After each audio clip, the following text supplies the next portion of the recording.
This is home. Twin States News starts right now. Thanks for joining us. I'm Anna Manuel. We're almost halfway through tax season, and the IRS says taxpayers are getting their returns in and processed more quickly this year. And as Twin States News' Jacobus Roby tells us, local tax preparers are also seeing a higher volume of people. Tax season is here in Meridian, meaning big news for businesses like New Money Taxes.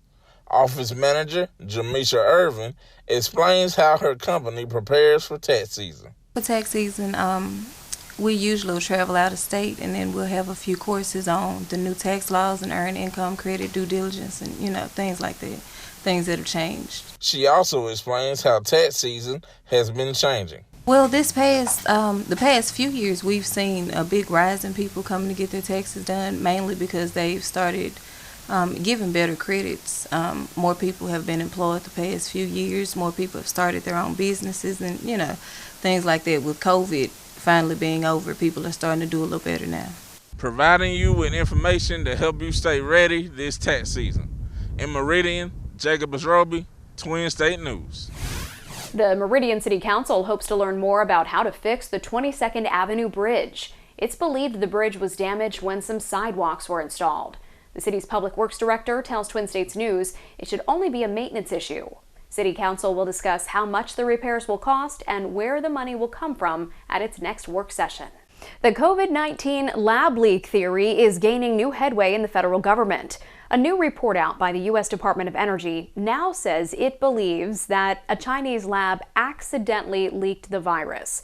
Doug Luzader has more on what the revelation could mean.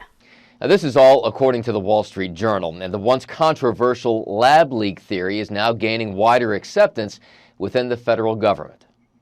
We may never get the full story of what happened at this lab in Wuhan, China, but the Wall Street Journal says the U.S. Department of Energy believes the virus likely spread via a mishap at a Chinese laboratory.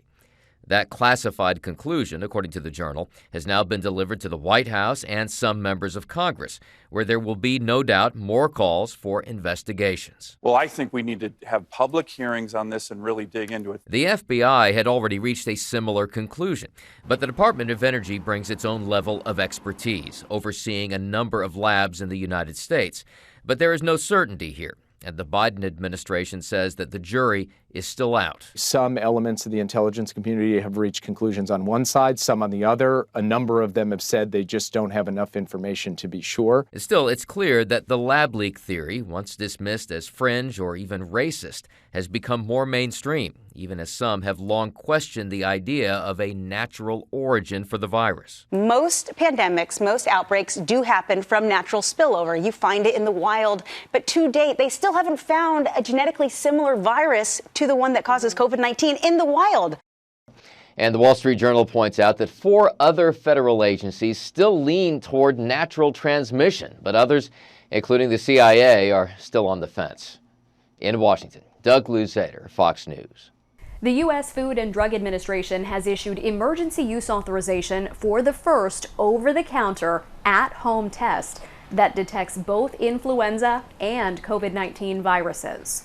The Lucira COVID-19 and Flu Home Test is a single-use test that can be purchased without a prescription for people with signs and symptoms consistent with a respiratory tract infection, including COVID-19. Just like all other COVID at-home tests, it works by swirling the sample swab in a vial that's placed in the test unit. In 30 minutes or less, the test displays the results, positive or negative, for influenza A, influenza B, and COVID-19. Tributes for President Jimmy Carter are pouring in as he remains in hospice care.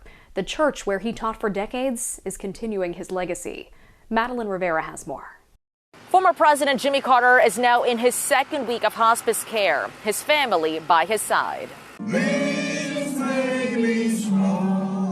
Sunday school at Maranatha Baptist Church in Plains, Georgia was held as usual this weekend. The small congregation is keeping up the tradition made popular by its most well-known member, former President Jimmy Carter. It's where he often sent his class off to complete a Jimmy Carter challenge. If there's someone that needs something, don't just pass them by, go do something for them. Earlier this month, Qatar made the decision to enter hospice care after a series of hospitalizations.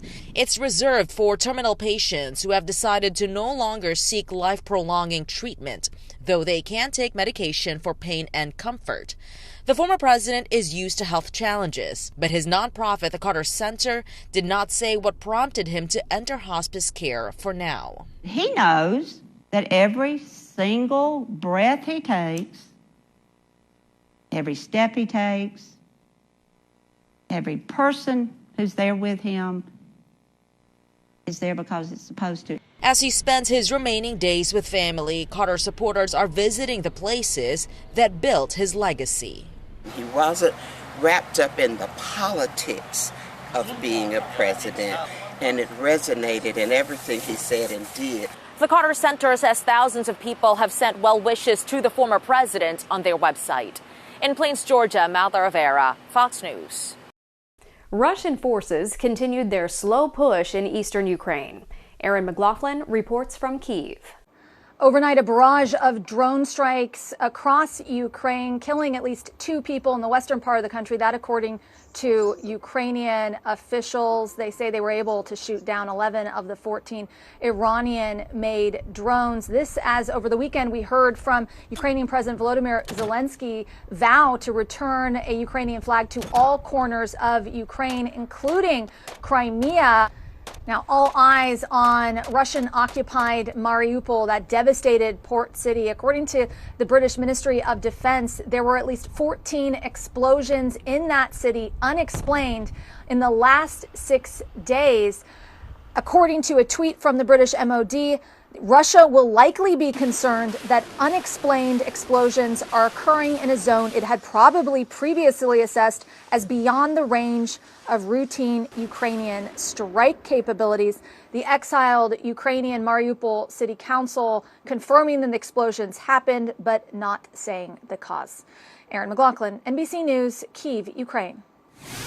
An earthquake shakes parts of southeast Turkey today, killing at least one person and injuring dozens more. Turkish authorities say 29 buildings collapsed in Monday's 5.6 magnitude quake.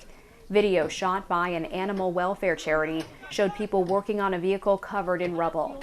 The charity said on Facebook that the vehicle in the video was theirs, but the people inside that vehicle managed to get out before the building collapsed on top of it. This latest aftershock hit 3 weeks after the massive quake that killed more than 50,000 in Turkey and Syria. A line of severe thunderstorms spanning hundreds of miles swept across the central and southern plains on Sunday. Brandy Campbell has more from Norman, Oklahoma. We were both really terrified and just hoping that, oh God, hopefully this isn't it. More than a dozen people are injured and hundreds of structures are damaged after a line of severe thunderstorms swept through Oklahoma and parts of Kansas. Several tornadoes were reported. That's unusual for this time of the year, with wind gusts topping 100 miles an hour on Sunday night. Much of the damage centered here in the town of Norman, about 20 miles south of Oklahoma City. My wife went to the neighbors to get in a shelter. Wood and debris started flying and hitting things, so I jumped in the back seat of a car in the garage real quick.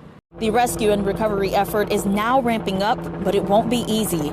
Downed trees and power lines are prompting road closures throughout the area. First responders are now out in force, assessing the damage and looking for those who might still be trapped or injured. We consider ourselves very, very fortunate. I think this thing missed our house by feet.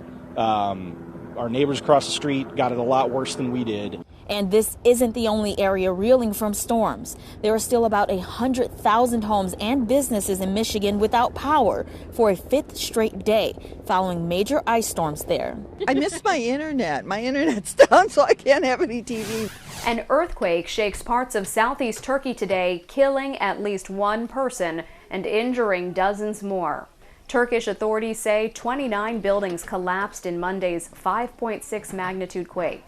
Video shot by an animal welfare charity showed people working on a vehicle covered in rubble.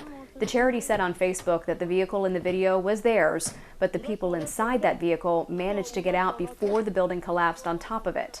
This latest aftershock hit 3 weeks after the massive quake that killed more than 50,000 in Turkey and Syria.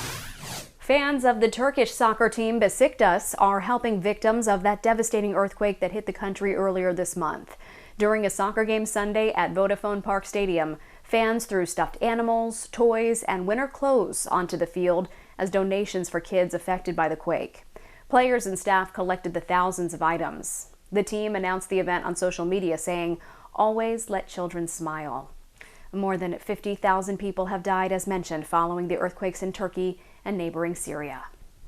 Still ahead, we have your complete forecast. Plus, a new study finds that workers are feeling more burned out than ever. 3 symptoms of burnout to look out for and what business professionals say needs to be done to curb the spike.